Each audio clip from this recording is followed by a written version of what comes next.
निश्चित तौर पर कोई धार्मिक स्थल हो या सामान्य कोई भी शहर, हर शहर की एक धारण क्षमता है। इसमें कोई संदेह नहीं है कि धारण क्षमता का आशय यह है कि किस जगह पे कितनी पब्लिक आ सकती है, कितनी गैदरिंग होगी जिसको आसानी से संभाला जा सकता है। इन सब बिंदुओं पर आज अब चर्चा हो रही है।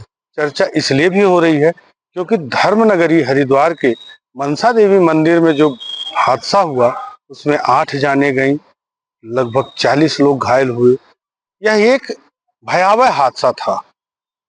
गनीमत रही कि कांवड़ मेला जो 23 जुलाई को संपन्न हो गया, उस 23 जुलाई से पहले इस तरह का हादसा नहीं हुआ, अन्यथा कितनी जाने जाती इसका कोई अनुमान नहीं लगाया जा सकता है।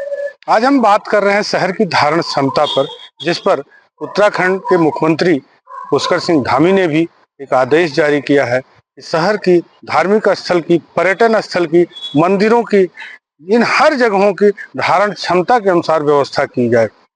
आपको बता दें, हरिद्वार जिले में धारण क्षमता और बढ़ती भीड़, साल दर साल बढ़ती भीड़ को लेकर केंद्र सरकार और राज्य सरकार, दोनों सरकारें कहीं न कहीं गंभीर है। यह गंभीरता 2 दशक से बढ़ती जा रही है, जिसके लिए कुल 3 बड़ी परियोजनाएं इस धर्मनगरी को सौगात के रूप में मिली।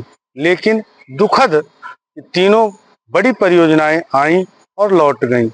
इनमें एशिया का पहला पॉट टैक्सी परियोजना इस धर्मनगरी हरिद्वार को मिला, लेकिन दुखद रहा कि हितधारकों ने, जो उनसे प्रभावित होने वाले वर्ग थे, उनके विरोध के सुर उठे और उसकी कार्यदायी संस्था मेट्रो रेल कॉरपोरेशन 2 बार कार्य योजना बनाने के बाद और पूरे सर्वे और कार्य योजना बनाने में लाखों रुपए खर्च करने के बाद बैरंग लौट गई।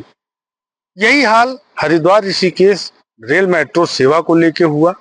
कुछ यही हाल मनसा देवी से चंडी देवी तक पहाड़ से पहाड़ को जोड़ने वाली रोपवे सेवा की घोषणा हुई, वह भी मूर्त रूप नहीं ले सका। अब वर्तमान में जो स्थिति है, हरिद्वार ऋषिकेश कॉरिडोर को लेकर मंथन चल रहा। इसमें एक अहम बात यह सामने आ रही है कि प्रशासन ने हरिद्वार ऋषिकेश कॉरिडोर को लेकर फिलहाल अभी तक केवल कागजों में तैयारी की है।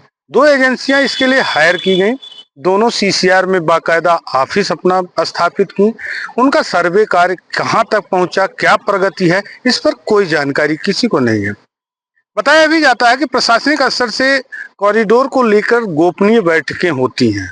उनमें हरिद्वार, ऋषिकेश, देहरादून तीनों जगहों से प्रशासनिक अधिकारी, प्रशासनिक अमला शामिल होता है और वो कार्यदायी संस्था के बनाए हुए प्रोजेक्ट पर चर्चा करते हैं। लेकिन धर्मनगरी हरिद्वार मूलतः संत, महंत, आश्रम, अखाड़े, व्यापार मंडल सभी को एक तराजू पर तोलने की चुनौती होती है।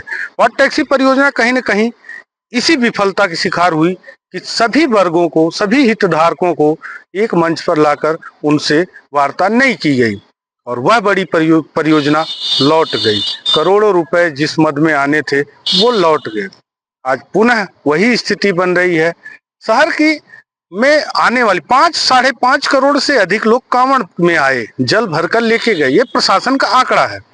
5.5 करोड़ को 50,000 की धारण क्षमता वाले धर्मनगरी में कैसे बर्दाश्त किया जाता है, यह यहाँ के स्थानीय नागरिक ही जानते हैं।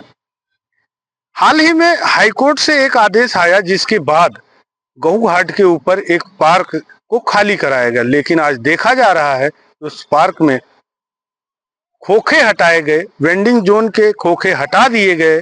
प्रदेश की पहली पिंक महिला वेंडिंग जोन को हटा दिया गया, लेकिन अवैध तरीके कब्जे अभी भी बरकरार हैं। एक तरफ खोखे हटे तो दूसरी तरफ लोगों ने अपनी दुकानें अपनी मनमर्जी से लगा ली।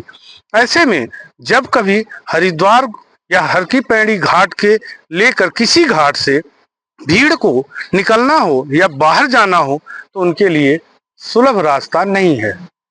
कृष्णकांत त्रिपाठी, अमर उजाला ब्यूरो, हरिद्वार।